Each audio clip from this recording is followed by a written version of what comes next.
This second event features Erin Somers for her novel Stay Up With Hugo Best and Mary South for her novel You Will Never Be Forgotten. If you have questions for today's authors, please feel free to add them in the comments and we'll pass them along. I'm going to turn things over now to Zyzzyva's managing editor, Oscar Villalon, who will serve as today's MC. Thank you all so much for joining us. All right, thank you, Evan. Let me go ahead and introduce our authors for this installment. Sorry, I just let the garbage truck pass. There we go.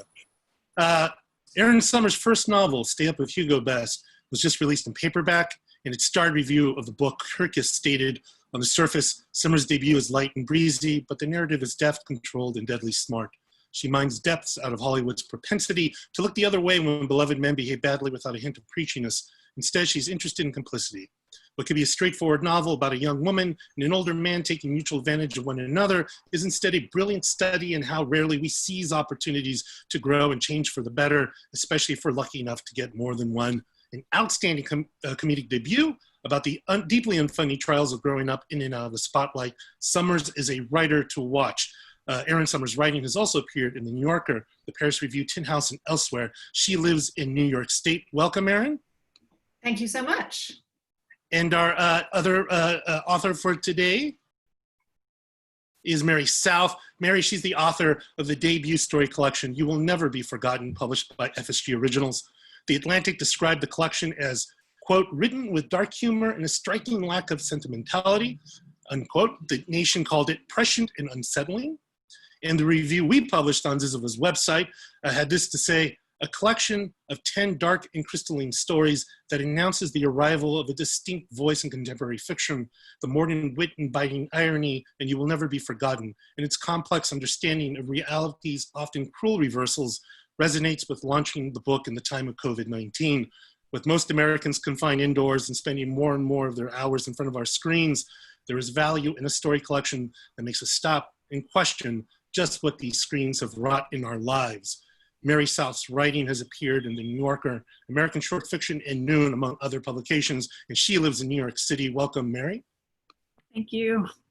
So before Mary and Erin begin their conversation, they will both give brief readings from their books, and I'll be popping back in later to moderate the audience Q&A. That'll be from the questions that you post there on Facebook, and we'll read some of those to both authors. And also a reminder, once again, you can find Mary's book and Erin's book, as well as all the authors participating in Lockdown Lit on the Booksmith's website. Now, without further ado, I turn it over to Mary and Erin. Great. Would you like to start, Erin? Sure. Sure, I'll read first. So this is my book, Stay Up With Hugo Best, and I'm just gonna read a few pages. And before I start, I'm gonna give you a little context about where we are in the novel, so you're not totally lost. So the novel is about a retiring late night talk show host and a young woman on his staff who spend a weekend together, a long weekend, which happens to be Memorial Day weekend.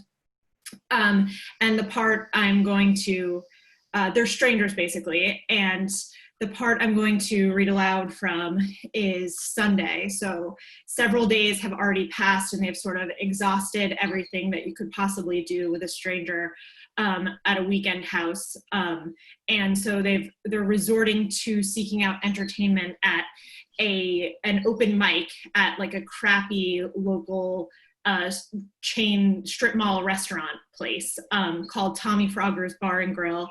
And at Tommy Frogger's over the summer, they bring in sand, they find out, to make it Tommy Frogger's Beach. So they're in this like shitty, terrible restaurant full of sand watching this bad amateur comedy. Okay, so that's where we are. Every summer in advance of Memorial Day weekend, Tommy Frogger's Bar and Grill became, with the help of 36 tons of local sand, Tommy Frogger's Beach. The transformation lasted through Labor Day, and they brought in another 10 tons over the 4th to replenish. We were lucky to be there while it was still fresh, the bartender told me. People tended to drop things, napkins, drinks, change, straw wrappers, forks, mozzarella sticks, wads of gum, and also to puke. Anna was right, it looked like dirt. The bartender smiled at me apologetically. What I had to understand was that the beaches of Long Island Sound were mainly formed by headland erosion, which meant you got lots of silt. And the sand didn't look like sand per se, not like the sand you'd see on the Cape or somewhere. Those were quartz beaches, those stunning yellow cliffs, different thing entirely. Plus, he said, I got the feeling he gave this explanation a lot, how much do you know about glaciers? They're giant chunks of ice, I said. Well, yeah, the size of apartment buildings, and they move slowly, grinding the shit out of everything, picking stuff up and moving it elsewhere as they melt. The Wisconsin glaciation, that's what formed Long Island. So it's sediment in the Sound and lots of small rocks. He looked proud of himself. He'd done some research, learned a term. He had a small diamond earring and a goatee. He set my margarita on a cardboard coaster. I licked its salty rim and turned to take in the room. The vibe was confused. An old arcade game sat in the corner, Frogger, the bar's namesake, but even this was muddled by the assertion, right there in the name of the place, that Tommy Frogger was a person. The rest of the furniture sat on top of the sand. I could tell they'd taken everything out before putting the sand in and set it back on top. The spool-shaped tables and varnished wooden chairs listed at random angles. It gave the bar a shipwrecked quality, like it had all washed up there and Tommy Frogger had deemed the arrangement good enough. Most of the chairs were full. The crowd was in early middle-aged and largely sunburned. The women wore tank tops, the men cabana shirts. A crop of teens occupied one spool, mall goths drinking soda out of tall red glasses. I wondered if they were friends of the pizza guy. They seemed around his age. They were trying to rearrange their chairs so they faced the stage and back. Finally, one of them, a girl with streaky green hair, emptied her glass into the sand before getting down on her hands and knees and using it to dig around the chair legs. With difficulty, Hugo picked his way back from the men's room. I handed him his whiskey. Was there sand in the bathroom? Yes, he said, but not on purpose. Some had gotten in the sink too, God knows how. Should we try for a table? Over here. He led the way, mounting brown dunes and Italian loafers. He'd staked out a table near the stage, laid his sport coat over the back of the chair. We sat down and the lights dimmed. The MC was balding. He had a round little belly like a second head. His gray t-shirt held the sweaty imprint of it, a perfect circle. He was doing the one about his girlfriend's tits, how they had gotten so huge since she'd had a baby. It confused him, the bit went. They were great now, but also off limits, a food source for someone else. How fair was that? The joke included an impression of the baby nursing, his kid probably. He smacked his lips and made a high-pitched gurgling sound. People were laughing, even the women in the room.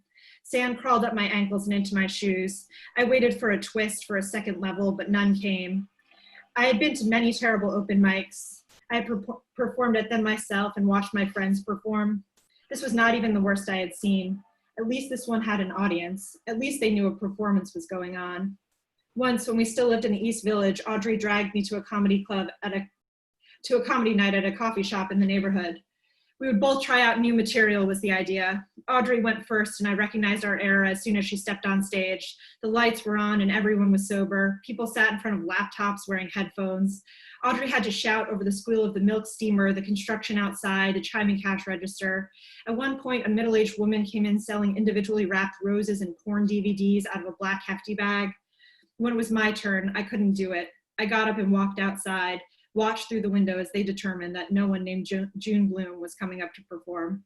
I'll stop there. Thanks.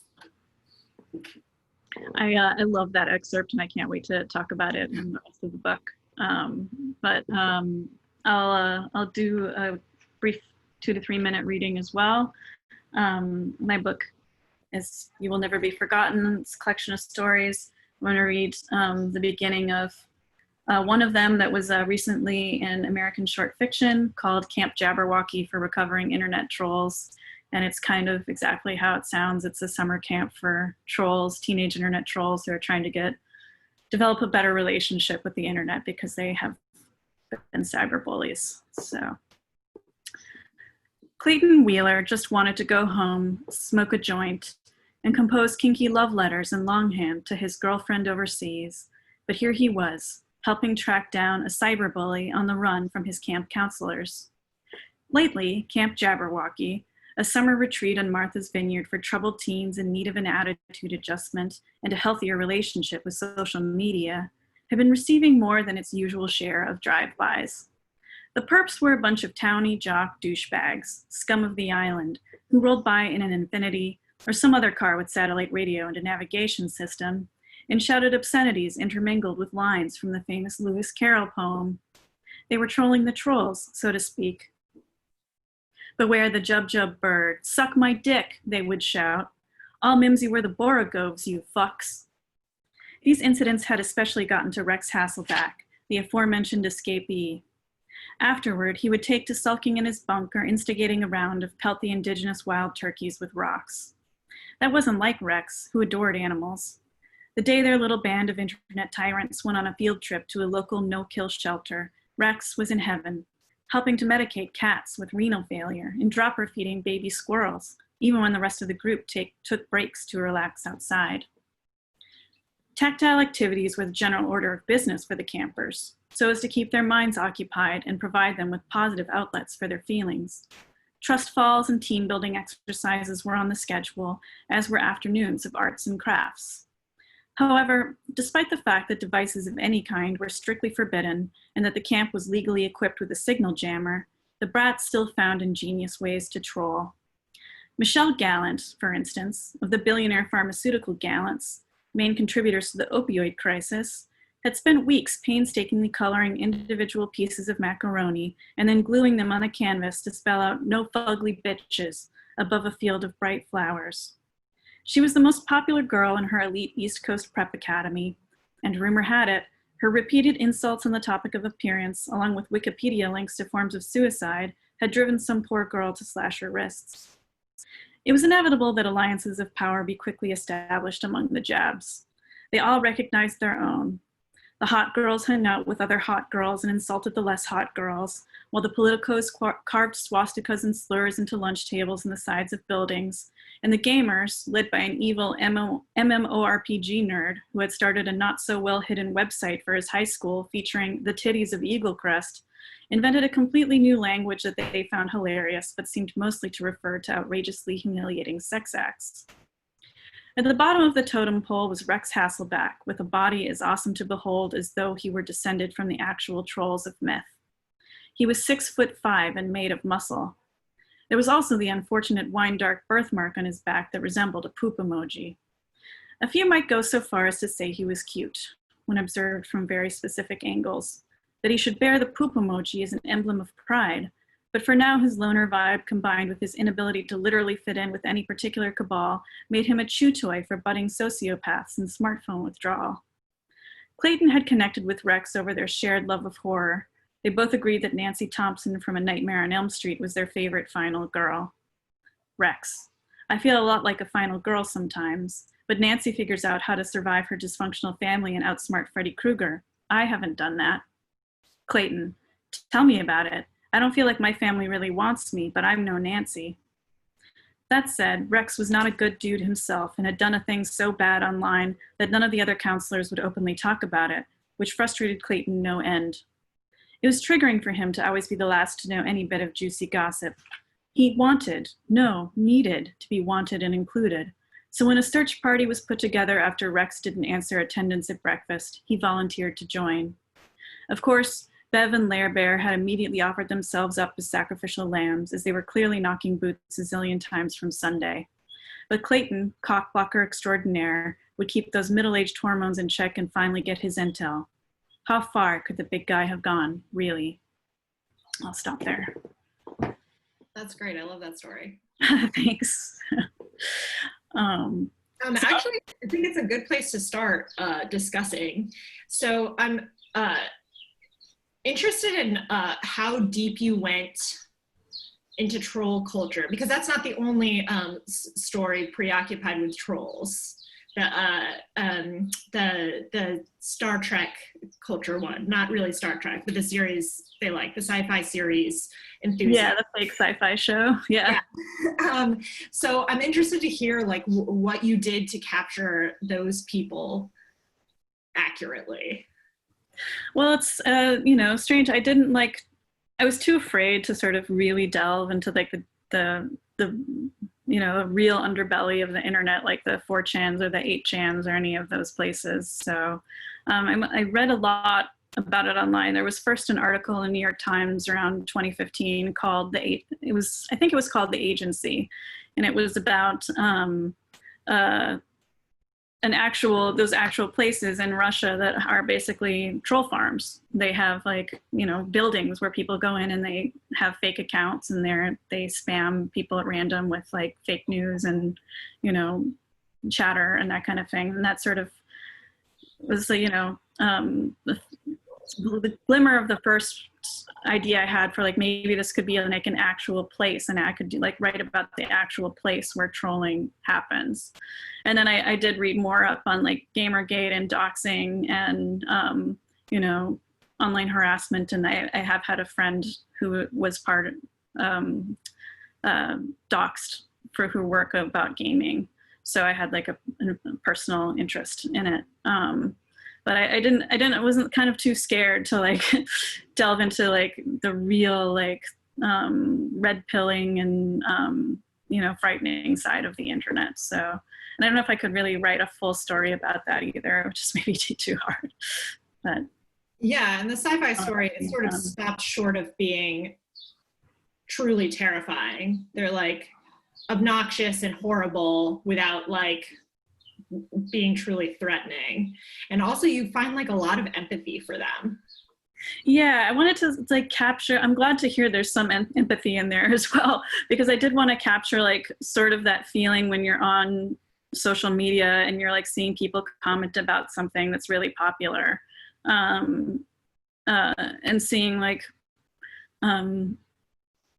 how everybody kind of starts to seem like a mass, even though they're all individual people. And but there's like individual groups within that who have different responses. And so there are some people who are part of this fandom who are like, everybody's like losing their mind. Why are they bullying this actress? And then there's of course the really super toxic people. And then the people who are just, you know, sort of edged out of that space because a certain group seems to sort of take over as this kind of collective we voice for everyone. So I thought it would be an interesting way to tell a story using like that cool collective we point of view to like capture that sort of rabid fandom that kind of overtakes things. But yeah, it's fascinating, and it's also just a lot of fun because the particulars of the sci-fi series are just incredibly enjoyable and like funny and well thought out. yeah, thanks. I love your particulars too. I was mentioning to you the other day that your character names like Hugo Best's like band leader, his name is Bonnie Suarez, and I just like that was just such like a good like name for like, you know, late night TV shows, like sort of associate staff, and then the details in Froggers and just some of her like quick wonderful observations, and like I felt like you captured the feel of like a late night host so well. There was like the time too, like he's done a Christmas special and he comes out in a Santa outfit and he like has the Santa sack and he's giving guests like gifts from the Santa sack, but it's all just stuff he had around the office, like staplers and stuff. And so that seemed like something that was really like, I know it's from your mind, but like I totally believed it could be from a late night show. And I wondered, I know you haven't written for late night TV or even done stand-up, and I wondered what your inspiration was for writing about Hugo Best and like, you know, creating this character. Yeah, well, so I wanted to write something about like how difficult it is to be a young woman trying to make an arts career. And so I was like I feel like a lot of people feel compelled to write that as a first project, and that's how we get so many novels about young writers. But I really didn't want to do that, right? Like a novel about like you know, an adjunct struggling to write a first novel or something. So I was sort of like looking around for a world to set it in and to like make it a little bit different and to sort of illuminate some of the issues or amplify some of the issues in a different way. And entertainment is ripe for that because it's on a larger scale than literature is. And yeah, so I just sort of started watching late night and doing a lot of research. The part that you mentioned about the Santa sack and taking all the objects from the office and like handing them out is sort of inspired by the way Letterman, like when Letterman started out, his shows were like, a lot of them were meta commentary about late night, sort of like setting up the whole format and like pointing out the silliness of it. So I sort of try to be true to that spirit, like make certain things in Letterman-esque.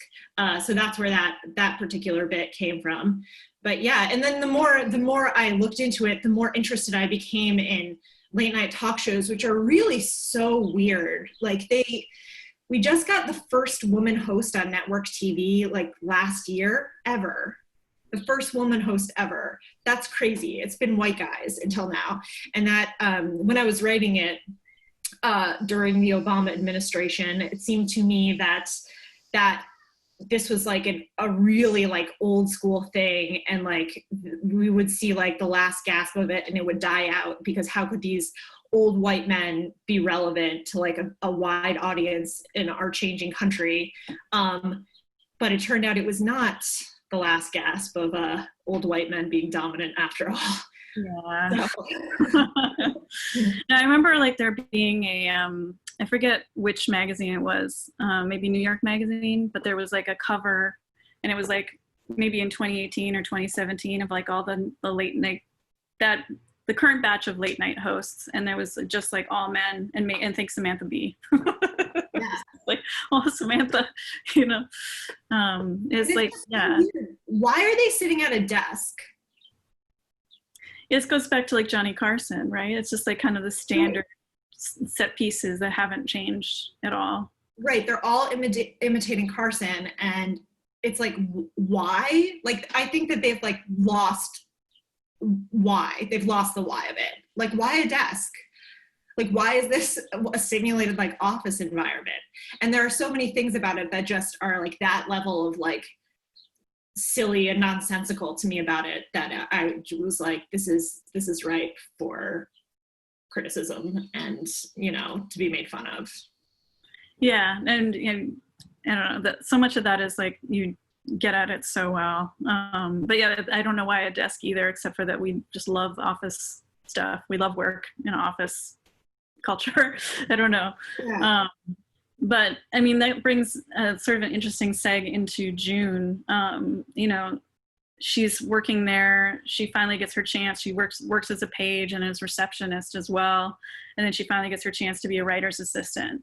And then the show closes. And I was interested in like the creation of her character as well as Hugo's, because like they really, since they're together the weekend, there's some other characters who come in, like his manager and his son is there, and then like some other neighbors and whatnot. But like the dynamic between them has to be like really good and really interesting, and it is. And their banter is amazing. Like, you do such amazing dialogue. So but her character is really interesting to me because there's a part of her that I feel like it's almost like afraid to be funny. There's like the scene in the hot tub where admittedly she's like had a little bit of marijuana, so like she's like, you know, not fully on, but like, you know, her walking out of her friends wanting her to do stand-up, or I was just interested like about her as like a sort of millennial and like finally getting to make it, and then sort of being shut down and being surrounded by this guy who's her hero, and what, like, how developing her character was like, or what went into her. What my jumping off place was, I was thinking about Jay Leno. I mean, all of this is just about me thinking about like how weird late night is, but like I was thinking about Jay Leno, and Jay Leno is a real puzzle to me, because like whereas I can understand like what is appealing about David Letterman and like what people find funny about it, I don't get it with Jay Leno, and so that like compels me. And this so like him, right? His whole, and then his like, old-fashioned like set up punchline jokes, you know, that are just like a textbook joke. I don't know. I don't get it. So that's fascinating. When I don't understand something, and I like, it makes me want to like get in there and figure out like what the appeal of that thing is. So I started thinking about like, what if you had to, a normal person being like a youngish woman like myself, like what if you had to spend a weekend with Jay Leno? It would be a disaster for most normal people. Like you would totally fail at relating to Jay Leno, or I thought that I would, or a person in similar circumstances to myself, would absolutely like crash and burn trying to relate to Jay Leno, or like get past Jay Leno's like the layers of like fame and artifice that he shows his audience. So then it just sort of grew from there. And then another key thing about June that I was like constantly thinking about is like, she's just lost. She's not totally sure she wants to commit to the comedy thing, as you observed. Like she sort of self-sabotages a little, and she doesn't want to like go for it with total commitment, and she just doesn't know. And throughout the weekend, what happens, or what I hope happens, is like some of the layers get peeled back, and her motivations become more clear to herself. Yeah, I think that absolutely happens. She seems to take like more active role in like making decisions and choices. And there's like a big choice at the end of the book that I won't, well, maybe I'll mention it, but like, you know, as far as, you know, how she exists, instead of just sort of rolling with everything, going along with everything, she sort of starts to make decisions. I see by the end of that, you know, yeah, it seemed like there was like a duality in her for me, in that like she wanted to sort of play it cool and like go along and like not be vulnerable, but she also like really loved comedy. There was the part where she brought her parents come and visit her, and she takes them to see where she works, and then she's like a little bit embarrassed because the show isn't good enough. Like it's not a great show that they see, and it's like it seems like she really does love what she's doing, and she's actually a really big fan of Hugo Best, but she sort of almost doesn't want to like show enthusiasm. There's something holding her back. Yeah, that's one of my favorite scenes actually, when the parents come. And it's just so like, it's a bad show, the parents are disappointed, and they've like made this like long journey to get there, and they're not in great health, and she's like disappointed them a little, and then she like acts sort of horrible afterwards, like she bickers with them. And I don't know, what I was trying to do in that section was just like get at like the struggle of pleasing your parents, or making your parents understand what you have done with your adult life, which is not always easy if you've chosen the arts. Yeah, there's a great moment when her dad says like, well, I didn't laugh, it wasn't entertaining, so it wasn't good. And she's like, well, it's not necessarily supposed to do that. But he never really gets that. Yeah, that's actually a good segue to your work, which is funny, but the humor is not always used to entertain, I would say. In a lot of cases, it's the satire is used to devastate, it seems. Some of the stories most of them involve a death of a spouse or a child, or another trauma, like in the title story. So do you want to talk a little bit about how you negotiate, or where you find the line between these like satirical dystopias, and making your writing entertaining, and also relating serious traumatic stories? Yeah, it's a really tough line to find, I think. And I think it's always a risk. Like I still don't know if I've always found it the right way. I hope readers feel that way. I mean, with the title story, for example, is a woman who's trying to get over a sexual assault. And she often has like very darkly funny thoughts about like how her rapist shouldn't have a well-behaved dog. He should have like a dog that, you know, like poops all over his house or whatnot, because he doesn't deserve a good dog. But like those kind of moments for me, like it's like a self-soothing thing that the characters do. Like humor can really take sort of some of the air out of trauma and make it almost bearable. It can make it like something you can almost feel like you can live with. But it's like also can be something that prevents you from moving on. It can be a shield to like actual vulnerability and actual healing. And so I feel like a lot of times I I allow the characters a certain amount of humor for a while, and then I have to take it away from them to like access real genuine vulnerability, because otherwise they'll never figure out how to have feelings again, you know, or to move on with their lives in like a healthier way, or see their lives in the way they've been living them and how it's not good, you know, what they're avoiding, or you know, how they're using humor to like sort of palliate instead of to actually heal. So I hope humor is not just there for its own sake, I guess is what I'm saying, is it's there for a purpose.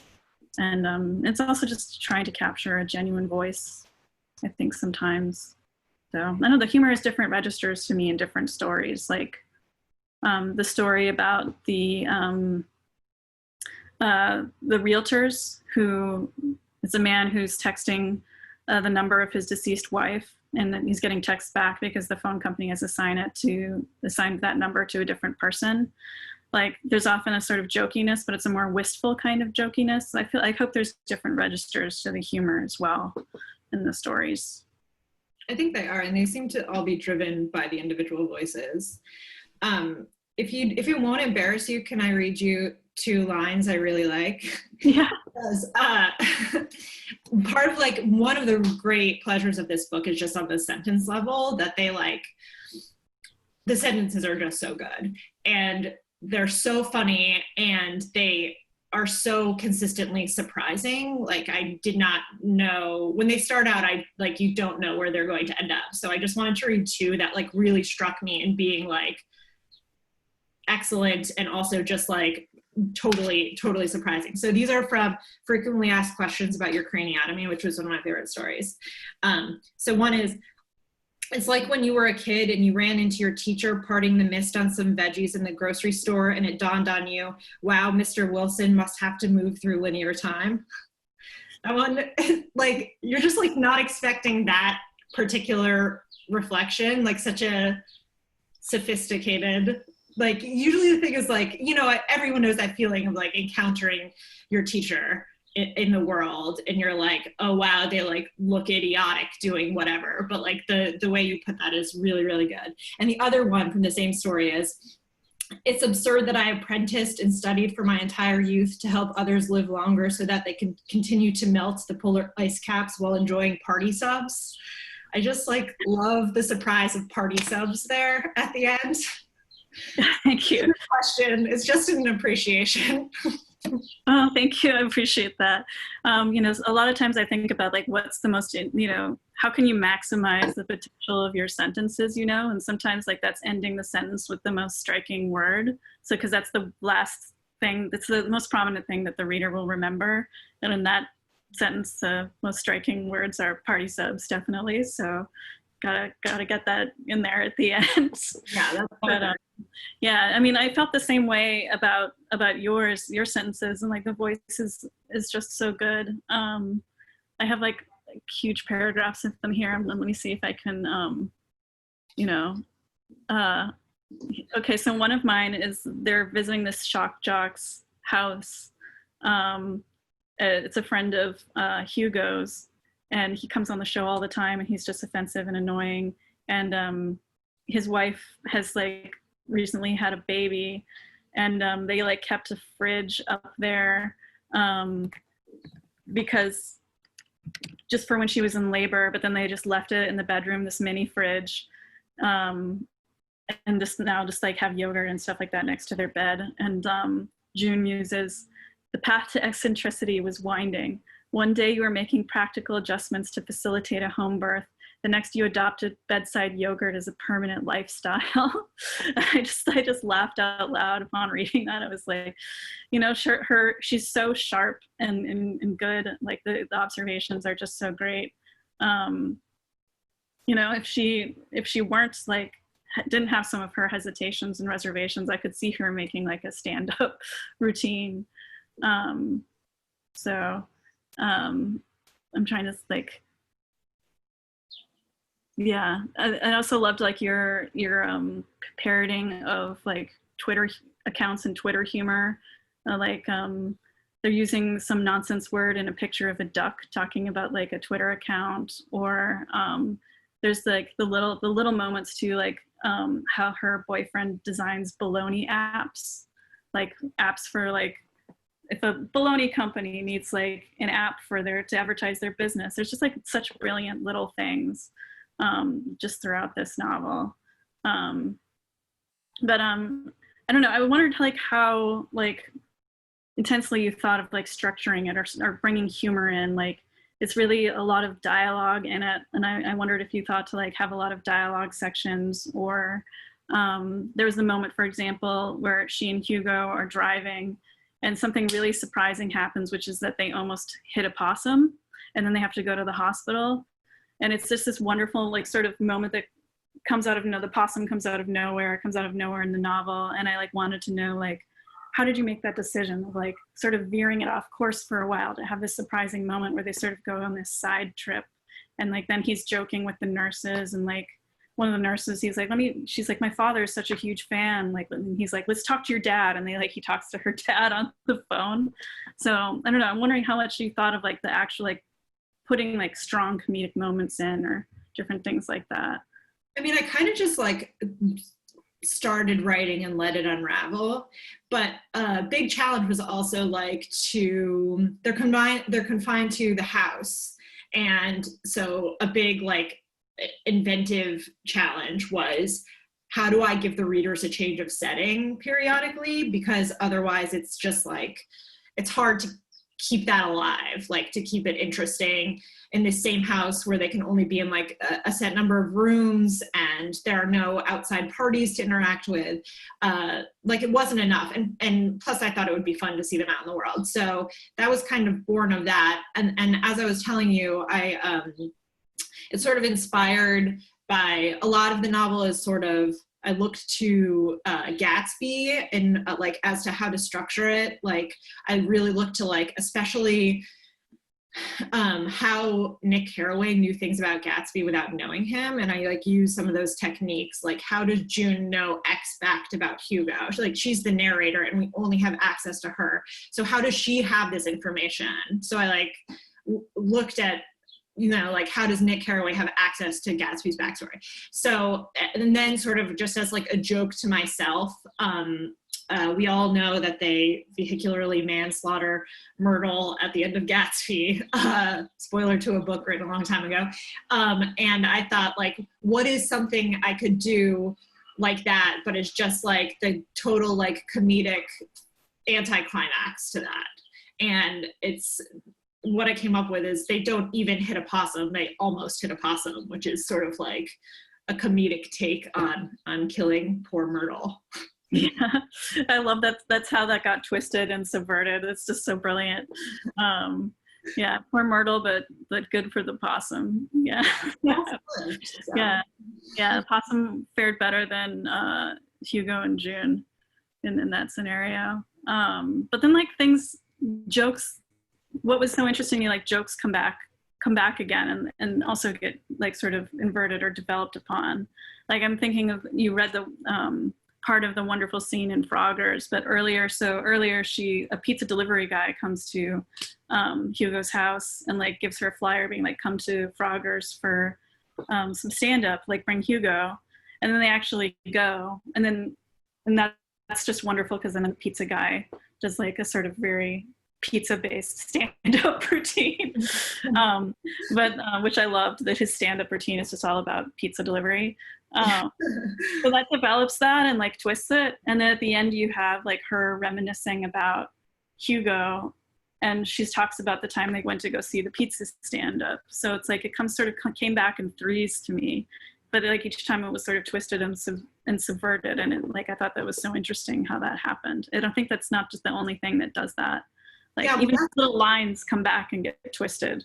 That's my favorite thing to do. Like I love when you are writing and you create something that you surprise yourself with. Like you've just put it in a draft and it comes from nowhere. Like they order pizza and the pizza guy shows up and I don't even know what I'm doing with this. But then like later you see a place to like use your creation that came from nowhere and like bring it back and make it mean something that was just a small detail. To me, that's like, it's like euphoric. If I can like use something that I invented for no reason, it's like being high. I don't know. Do you know what I'm talking about? Like, no, it's true. It feels really good. It feels like, it almost feels like, see, like they'll think I did this intentionally. yeah.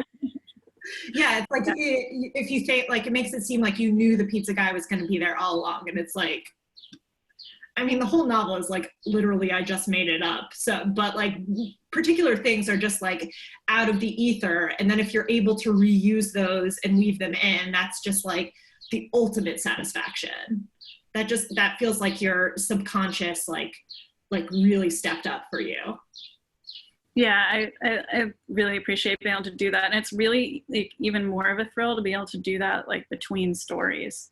Of like sort of, because then to me it makes it feel like these individual stories are sort of like talking to each other in a certain way. Yeah. Like something comes up that I didn't even realize, like, in one story, and then it sort of appears in a different form in another somehow. So I feel that a lot with your stories, like especially like the conversation they're having with each other, particularly regarding technology, which I'm sure you've heard in your reviews and things like that. But they definitely are come together to say something about technology and where we are now and where we might be, down the road. Mm-hmm. Yeah, cool. I'm glad. Yeah. I'm looking at here. I was, super interested in the research you did. You mentioned a little bit of watching stand-up. And you said you talked to like former writer for Letterman and different stuff. Is there any other stuff you did to like capture late night, or what was important to you about capturing it?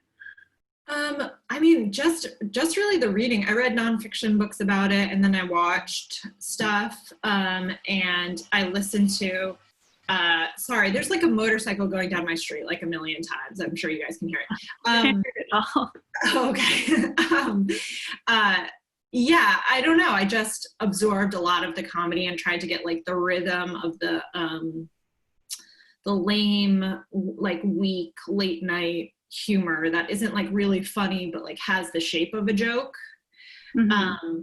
And I thought that was really important. And also, in the scene in the comedy club that I started to read from, the rhythms of like mediocre open mic night comedy were really important to me too, of like capturing that. So, I mean, YouTube is like the ultimate resource for bad comedy and good comedy. So it was just like watching like a lot of stand up on YouTube and just like seeing how it sounded and what the rhythms were. Mm-hmm. Yeah, it's good. Did you have like some stand-ups that you particularly watched a lot of? I mean, particularly like to get Hugo's voice, it was, like the late night hosts and mm-hmm. Carson and Letterman and Leno, but also like just the comics that he really likes. So Richard Pryor and Steve Martin and George Carlin and all those guys, just to sort of like see what he aspires to. He's not as good as them, but to see what he aspires to. Mm-hmm. Yeah, I'm thinking about all the different comics that each of them would like. I know at one point they like list which comics are their favorite. I don't think we actually get June's list of her favorites. No, we don't. It was like I was walking a real line, like how up to the moment do you want something to be, like, mm-hmm.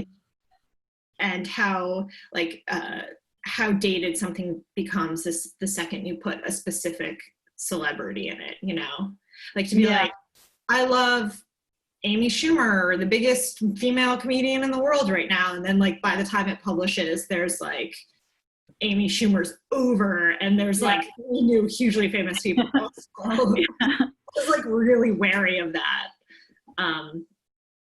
But yeah, what was your research process like for these stories? I really, really love research. I don't know if it's like a bad, like I love it too much. I don't know that it's a bad habit to like get into researching tons of different things that maybe like makes you feel productive when you're not actually writing. But so I for the story that's like structured like a hospital's frequently asked questions page to like get into the mind of a neurosurgeon. I read like, you know, tons of forums for people who had, you know, brain surgery and were in recovery from it. And I read books, memoirs by neurosurgeons, and I, you know, read all these different hospital web pages, of course, and just had notes upon notes about like different procedures and jargon and how like people, how they actually referred to procedures or how they would sound, because I like wanted to like actually capture like, you know, how someone would sound after years and years in experience. They wouldn't necessarily refer to a thing as like the full name of like the procedure. They would refer to it just as like, oh, doing that, you know, like I'm just gonna do a Whipple or whatever, instead of like, I'm gonna do this, this, and this, and this. With the architecture story, where it's about it's a profile of a famous fictional architect. I read like several different books on architecture and like just binged on architecture blogs and, you know, did that for many months before I even started drafting the story. And I'm like, maybe next time I should like research less, or else it'll take like another decade to write my next book. But that story, I was like, I read that story and I was like, she must have some background in architecture. Like, it is so meticulously researched. So what I'm saying is take 10 years on the next one. Yeah, well, I'm glad it felt convincing. And, you know, wonder if like an architect would read it, if they'd be like, oh, that thing isn't a thing. You know, it's kind of similar to like having something be dated of like, you know. I mean, I Googled the fake architect's name to see if this was like a real woman. Like, that's how convinced I was. Oh, yeah, cool. That's pretty cool. I'm glad I got people, well, at least one person to Google her.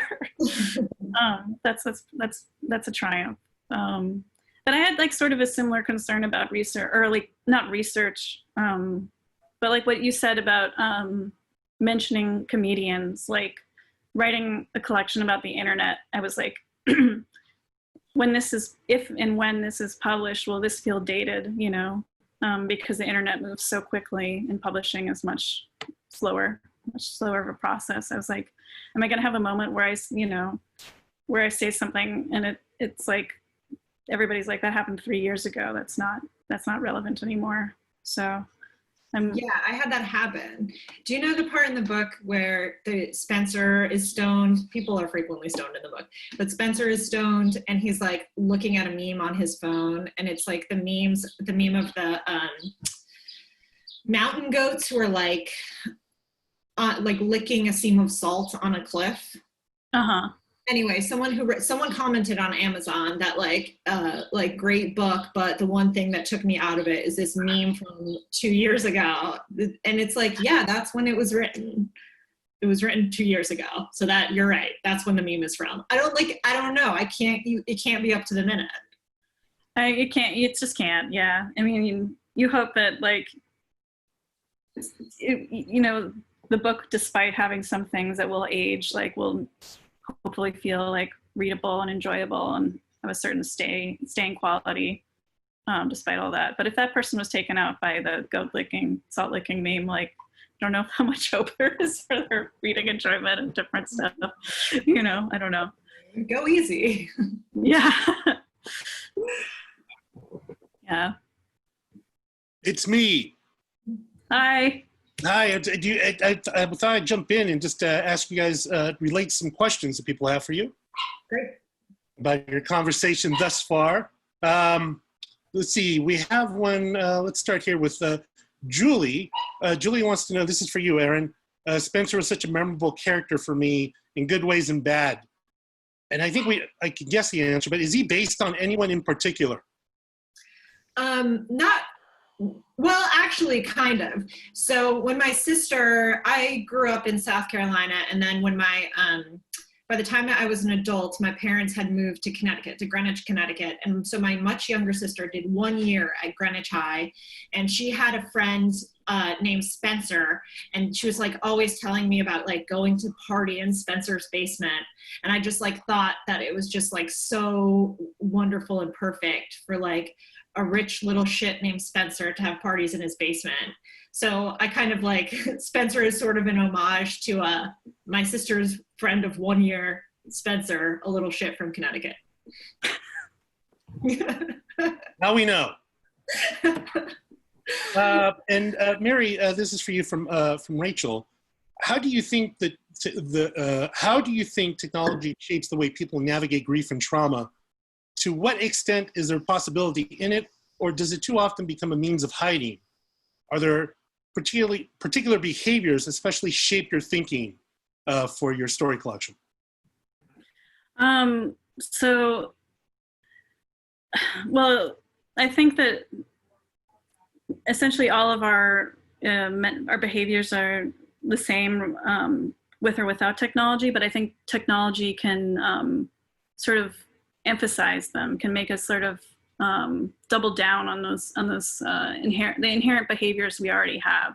So for an example, the woman in the title story who's trying to recover from sexual assault, she's like trying to get over the unfairness of it, that she can't stop thinking about it, whereas the man who harmed her is just moving on with his life and like not even really thinking about it if he remembers it at all. And so she would have that sort of have to get over that feeling, whether she had technology or not. But since she has the power of the internet at her disposal, you know, and can see updates about like what he's doing with his life, like, you know, photos of him going out to a bar on the weekend, or, you know, photos of him with his dog or doing his triathlon or hanging out with his girlfriend. Like, it sort of makes it hard for her to break out of the pattern of thinking about it. And so it sort of traps her in that cycle. So I think that the technology can sort of spiral in that way. It can like trap us in the cycle of grief, or increase obsession or preoccupation. But, you know, there's a flip side to that too, that we can still use it quite positively. You know, as we're seeing now with the virus, like we can even have this conversation thanks to technology. And I think some of the characters in the collection, most of them are sort of processing through a lot of really difficult feelings of deaths or traumas. But, you know, the story with that I mentioned earlier, the realtor who's trying to get over his wife's sudden accidental death, and he's texting a woman who he doesn't even know. Sort of that process enables him to move on by the end of the story. So there's a flip side to it as well. Rachel wants to know, asks of Erin, if you were to write for TV, and honestly, I wish you would, what would be your ideal project? A late-night talk show that does not feature a white man in a bad tie sitting behind a desk? An HBO series? Same. I would love to write for TV. I'm dying to sell out. No, I don't think I would want to write for late night, nor do I think that they would have me, since I spent 276 pages calling it stupid every way I could think of. But no, I would love to, you know, make some kind of little series like Fleabag or something like that about people, and have it be funny and a little bit brutal and stylish. That would be what I would want to do. I wanted to ask this actually towards both of you, because I think it applies. Do you think, given our phones, given our access to content 24/7, given how people stay up late anyway on their phones or their laptops, perusing this, watching that, this sort of thing, what function does a late night talk show have these days anyway? I mean, that's exactly my point, is like, why does it still exist? And I think that it's kind of fascinating. It's not that relevant, and it's not that funny, and it's not, there are so many other things to watch and a million other more interesting perspectives from more interesting voices. And so, yeah, I'm with you. Why what is the role? I don't know what it's there for anymore. What do you think, like, Mary, do you think it, the fact of social media has maybe in some way largely replaced the sense of community that late night talk shows used to have, when, it was just basically, to quote Pink Floyd, 13 channels of shit to choose from, when that's all you had. So, it meant something to watch Carson late at night, or it meant something to watch Letterman late at night, because there was really nothing else. If you wanted to stay up, if you felt like an insomniac, if for whatever reason you just couldn't unwind, by 12:30 at night, there was this thing that you could watch. And presumably millions of others of people were watching it too. And I guess maybe in some sense, they gave you connection, that you weren't the only one up at night, watching sometimes something brilliant like Conan when he first started doing his stuff. But maybe now that's not, people don't need that sense. They don't get that sense of community, perhaps, from network television. That maybe they get that from being on Twitter till 2 a.m. I think that's right. The late night, I think, used to have this sort of very like processing and commentary, like digesting the news feel to it of the time. You see that like monologues with like Leno used to give, for example. Something would happen in the news and you get all the news reports on it, from CBS or NBC or all whatever you watched and whatever anchor was on.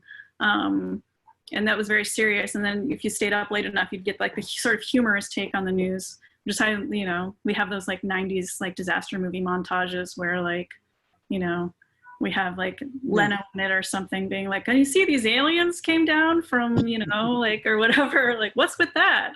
But now, yeah, we do have like this sort of processing and digesting happening instantly on Twitter. So by the time you even maybe get like someone who's able to do a monologue on it, like Stephen Colbert or something, it's already been commented on and like digested and processed a lot on social media. And you're able to interact with people on there too, or at least there's the illusion of interaction.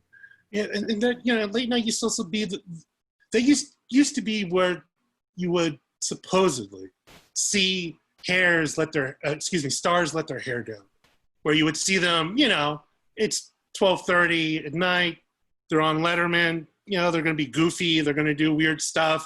You think of like all the people who made bizarre appearances on Letterman, and just, like Bruce Willis was incredibly funny on Letterman, just do these random jokes. But now, I mean, these folks will do that on their Instagram feed, or they'll do that on, on their Facebook, even that sense of intimacy, that seems to have been, it seems to be foregone. Right. And what you see is instead on the late night shows is like these very like polished promotional pieces where they go on and they tell one anecdote and then they stay on message about their new movie. Like there's no spontaneity or anything like that. You see, they save like the spontaneous stuff for their own feeds. Yeah. All right. They're commenting on their feed on late night, like someone who plays like a clip from their Instagram or something, and then they talk about their Instagram feed on their late night spot or something. I don't know. Yeah, I mean, I have the same problem with SNL. It's like, why am I staying up? I'll just watch it later. I'll catch it. It's not necessarily, again, the same sort of thing. How topical is it going to really be, by that point? And it's, it's easier for me to digest some of the stuff. I'm old. I can't be up this late anymore. I got to sleep. I mean, it's just, and the music acts, I could see that whenever on the YouTube too. So it's like, I'm not beholden as one used to be. I think it's new, but let me ask you guys one last question. It's a nice one from Alan. Alan Smithy. Wow, that's a Hollywood inside joke. I think Alan Smithy used to be the name you would put on a screenplay if you didn't want credit for it, because you didn't like it. You didn't want anyone to know you had anything to do with it. What are a couple of recent books each of you have loved? I recently read Emily Temple's book, The Lightness, and it's coming out really soon. I think like June 16th, something like that. And it's really, really good. It's about it's sort of described as like a Buddhist boot camp for bad girls, sort of set in the mountains where they try to learn levitation. And so I can't recommend that highly enough. I really enjoyed it. And I loved Want by Lynn Strong, which is coming out in July, from Holt. It is about a woman who's declaring bankruptcy and trying to raise 2 kids in New York City and is kind of at the end of her rope. And it's just told with such urgency, and is written with like such clarity, and it's just like wonderful and immersive, and I can't recommend it enough. Excellent. All right. Well, Erin and Mary, thank you so much. I'm going to turn it over now to Evan. Evan, are you there? Here, yes. Thank you, Oscar, and thank you, Erin and Mary. This has been wonderful. Thank you. Congratulations. Yeah, congratulations to you both on the books. And I just want to say thanks to everybody for joining us. Order the books from Booksmith. We'll deliver them straight to you. And I'll drop those links in the comments again. Join us. We hope you join us every Tuesday. We'll be right here at 11 a.m. Pacific, 2 p.m. Eastern. Next week we have Melanie Abrams and Andrew Alschel. We hope you join us for that. Thank you again, Erin and Mary. Thank you so much. Yeah. Take care, you guys. I hope to see you guys next week. Thank you so much.